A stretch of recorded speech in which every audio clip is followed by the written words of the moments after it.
The sixth set will be played on Whirlwind. Spawning in the bottom right-hand position, the blue Zerg playing for KT Rolster. If he wins here, he will win the match for his team. His name is hitmaN. Not only the match, but he's gonna put KT Rolster in the postseason. This is Cure from Kespa teammate. He spawns as Orange Terran on the left bottom position of the map. Yeah, so I'm thinking, do you think command center first or not? Heads or tails? Probably command center first because the map actually works out for that. But if it's Cure, we might see a different build come out from him because he loves to go for the multi-pronged attacks against his Zerg opponent. That's a pretty fast drone scout from a Zerg player here.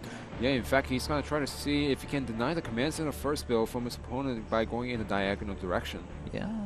He's building an well, overlord also, here. he's also double-checking to make sure his opponent is not going for the proxy in the middle of the map. So it works out multiple ways. Looks like he really wants to make sure he gets fast scouting information on his opponent.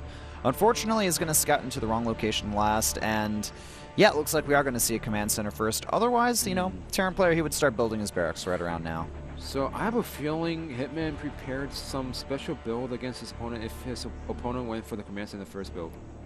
Yeah. That's a feeling that I get. Usually, Zerg players do not go for the scouting this early. And the drone and the overlords are going to check the double locations at the same time to make sure that his opponent is not going for the 15cc. Or if he does spot in time. And the expansions pretty much go down at the same time for both players.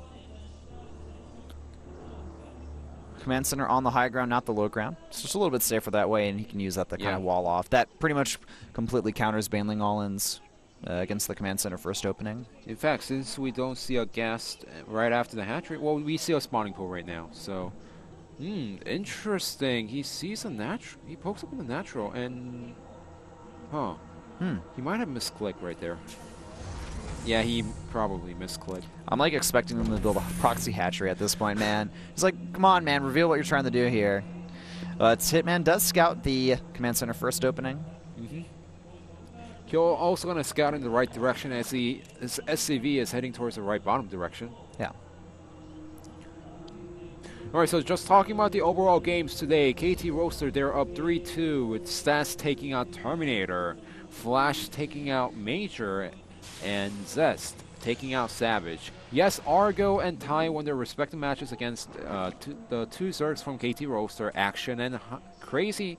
However, if hitmaN just wins his match right now, they secure a spot in the postseason. Yeah, indeed they do. It's true. Quite the passive game at this point. No early crazy moves going on from either side. We do have a bunker on the way at the natural for Cure. Yeah, so now we're going to just see the standard barracks into the factory opening from Cure as he's going to gear towards the Hellbats. Now it's really up to hitmaN to defend against the Hellbats because hitmaN, he loves to go for some special builds here and there. I'm a little bit surprised that he was sent out on this particular map instead of Core Hall Floating Islands. Yeah, that's the map that he's almost always sent out on. They did send a Zerg there. Crazy. But I'm pretty sure they expected Tai, and they did not want hitmaN to get sniped by Tai easily on that map. Yeah. They wanted to use hitmaN to snipe someone else because he's a hitmaN. And remember, a lot of Terran players come out on this map. Yeah. So they probably expected if it's not Tai, it's going to be Cure on this map. And hitmaN probably practiced a lot to cater to hitmaN's style, which is the multi-pronged attack. Yeah. So we got two kind of newer upcoming players here. We've got Cure and hitmaN. There's the starport. The armory isn't built first. We're seeing some very weird graphical glitches there. It's StarCraft2, it happens. It's kind of funny though when they happen. Remember it was a lot worse back at Planet S? Because they tried to port the Heart of the Swarm tile set into Wings of Liberty. Do you remember when occasionally you'd see like textures of like faces of units like on the terrain? Yeah. You remember that? That was really funny, dude. Like I would just see this one like big scary face in the middle of my base and be like, oh, what's that? Those were the days, man. But right now we have a rush run going down Armory, also finishing up behind us. Yep. Becoming very, very standard nowadays against Zerg players, just going for the Hellions, or for the Hellbats. And look at this, Cure just looking for the third base, but doesn't see any. Yeah, in fact, we have a layer coming out right away instead of going for the third base. Yeah. And also, it looks like We have 4 gases taken as well for hitmaN. Yeah, I mean, this is surprising because usually Zerg players, they decide to go for the third hatchery right away, and then third hatchery while getting the roach warren and get the layer a little bit behind. So this really leads me to believe that hitmaN is going to go for a really aggressive attack. Yeah, he could even go for maybe some type of Nidus play as well. Which is a huge possibility at this point, especially with the fast layer finishing, but we do have a third hatchery behind us. Okay. Seems like he wanted to get really fast tech out. We do have pretty good creep spread so far for hitmaN. He doesn't really have too many units out, though.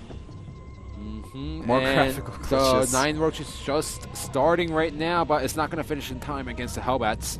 All right, the Hellbats do see the third base. Nidus network on the way, so it looks like my hunch was correct here. Okay, so now it's really crucial for hitmaN to take out the medevac, because the Hellbats, yes, they can grow some drones, but his overall game plan right now is to go for the Nidus Swarm attack and finish the game. Excellent split here, but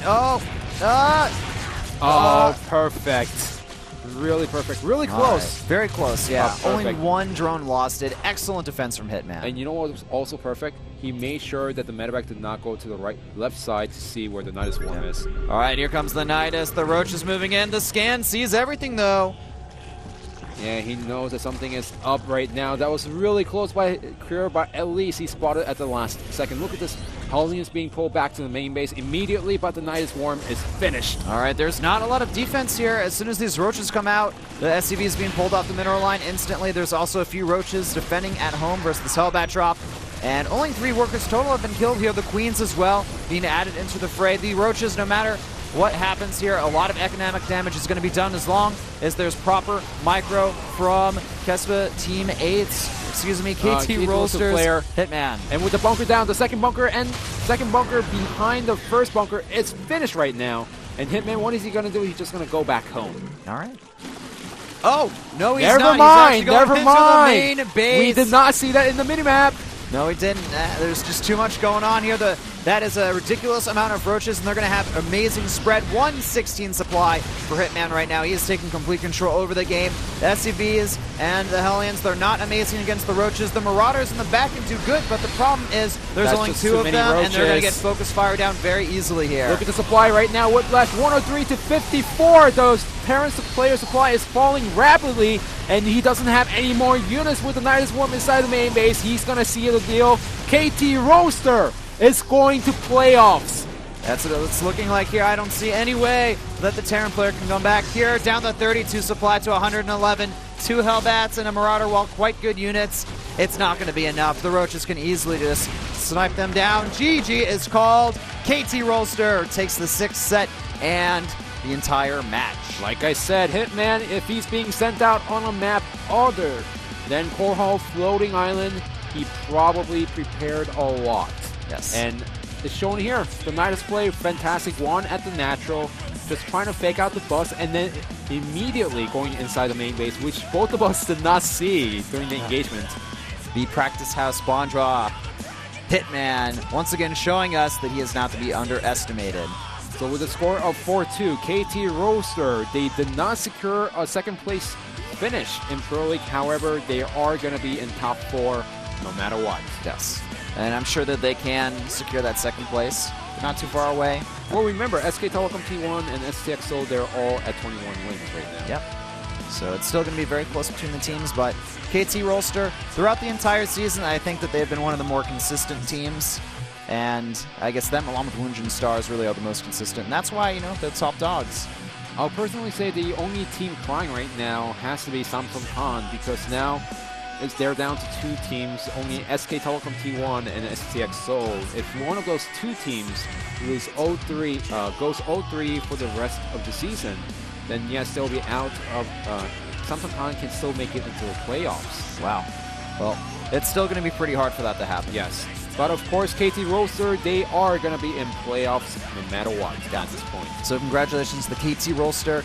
They're always one of the teams that are kind of up there and almost always in the playoffs. So, you know, it's kind of where they belong if you think about it from a historical perspective.